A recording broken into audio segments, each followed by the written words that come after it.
But we got one place to start, which is Argentina. Yes. I was at this game. So they played Australia. And, Jules, the reason we're starting with Argentina, of the 4 teams that they played, I think in some ways this is the story that has the most layers to it.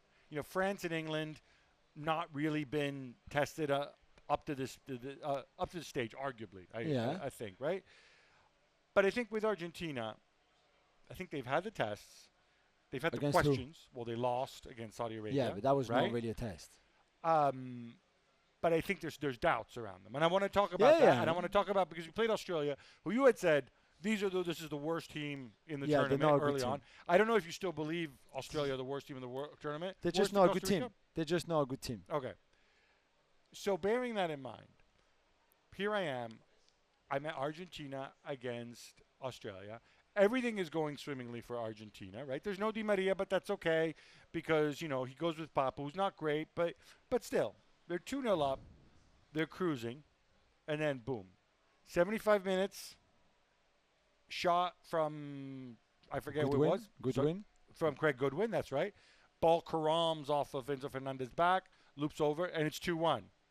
And then all of a sudden you get a little concern. Moments later, Beige turns himself into Messi. In fact, earlier in the game, Jules, not everybody saw this. He got into an altercation with Messi. Yeah. I think Messi must have breathed on him, or maybe his spittle got into his face and some of Messi's powers got into his body. Because that run, that would have been Said White. Yeah, although he's the one who caused the first goal. But anyway, No, I'm not saying he's a great player, but that goal would have been Yeah. That run was incredible. Saved by Lisandro Martinez.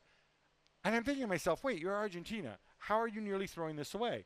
And then I look at the numbers. I look at the stats. And until that sequence at the end when Lautaro could have had a hat trick but screwed it up, Messi missed a chance as well. Until that point, until like minute 88 or whatever, they'd only had 3 shots on target. And one of them was a goal that Matt Ryan gifted them. And I think to myself, why are Argentina fragile?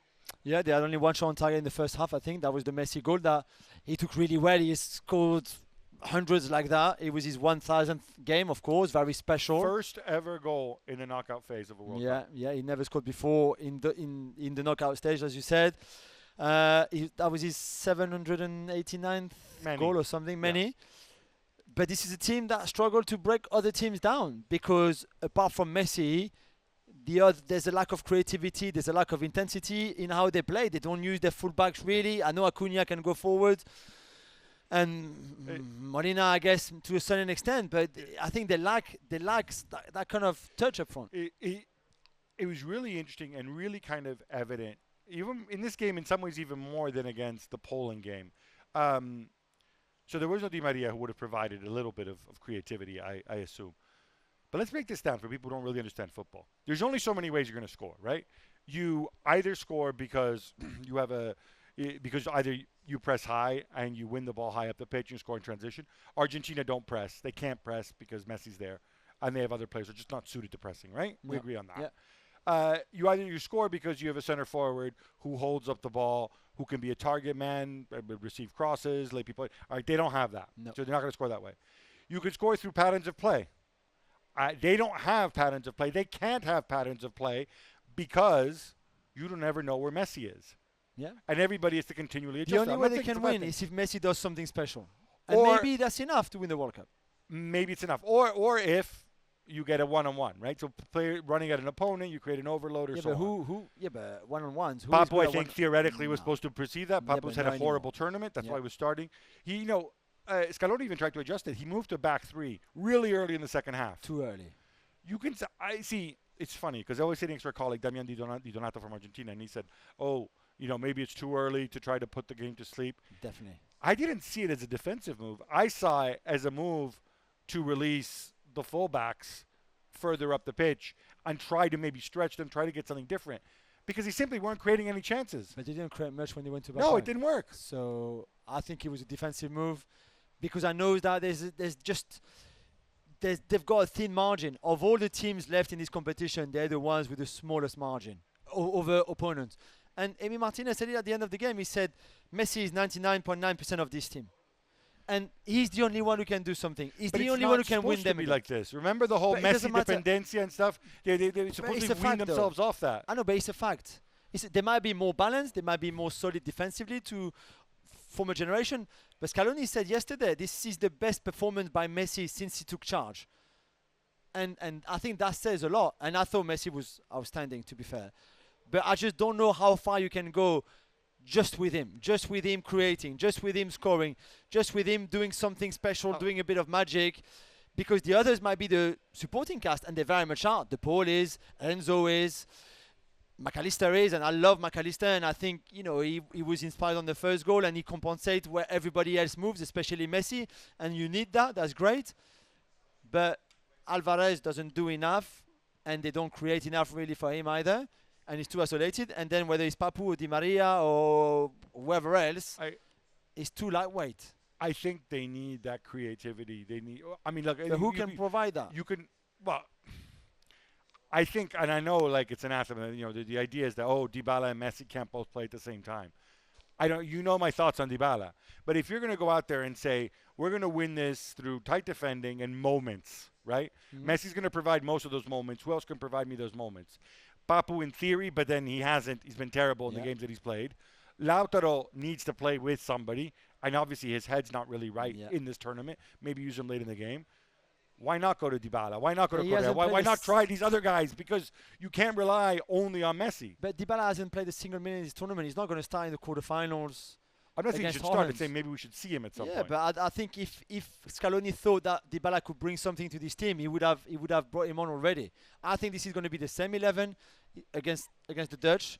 And I think unless suspension or injury for the rest of the tournament, and I think he's going to make the very similar changes. That Lautaro is going to come on, that Lisandro Martinez is going to come on, and this is how it's going to go. I hate to say this, because remember you brought up weeks ago, they're missing Lo Celso. I'm starting to wonder, maybe they are missing Lo Celso. The creativity that you mentioned is Lo Celso in that team. And if you're going to try to impose yourself by keeping the ball, then maybe you're going to dust off, he might be tempted to dust off Paredes again if he thinks they're going to have a lot of the ball. Because you could play Paredes and push Enzo. I think Enzo played really deep against the Australian when he didn't really have to. But he brings the balance between him, De Paul, and McAllister with Messi everywhere. Could you push Enzo a little bit more? Have Paredes sitting in there? Maybe, but out of possession, Paredes doesn't have the energy and the legs that Enzo has. A word on Australia, because... Yeah, you can do that. Oh, my God. No, it's okay. They played with hearts. I love teams that play with hearts. At the this very is just end, not my cup of tea. No, but a reminder that at the very end, in the final moment, Emi Martinez had to come up with a huge save. Yeah. And that, again, reminds you, tournament football, how quickly it can change. And this is, I talk about Argentina's fragility, that's what I'm talking about.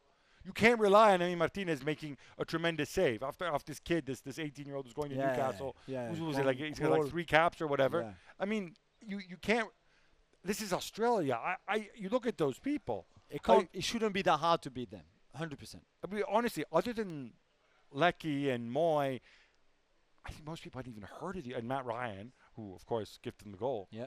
You know, in the end, remember Argentina. Remember what happened. You say, it was unlucky for the goal that we conceded. Yeah, but very lucky for the goal you scored. Yeah, so they even out. So in the end, Argentina with all the stars, you've beaten them by 1 goal, and you didn't create that many chances. Completely. I agree with you. And you know what? The Dutch are going to provide such a hell of a challenge. It's going to be difficult. And tactically, they're going to be much better than the Australian, much better than Mexico, much better than Saudi Arabia, much better than Poland. And I don't know. For me, it's a real 50-50, this one. Yeah, of course, you've got Messi. You can tell me that. But I think the Dutch will provide a big, big challenge. On paper, Jules, I'll tell you right now, I agree. I think this game is going to be decided either by set pieces or one of the 2 M's, Memphis or Messi. Well, thank you very much for watching ESPN on YouTube. For more sports highlights and analysis, be sure to download the ESPN app. And for live streaming, premium content, and let's not forget as well, ESPN FC 7 days a week. Subscribe to ESPN Plus.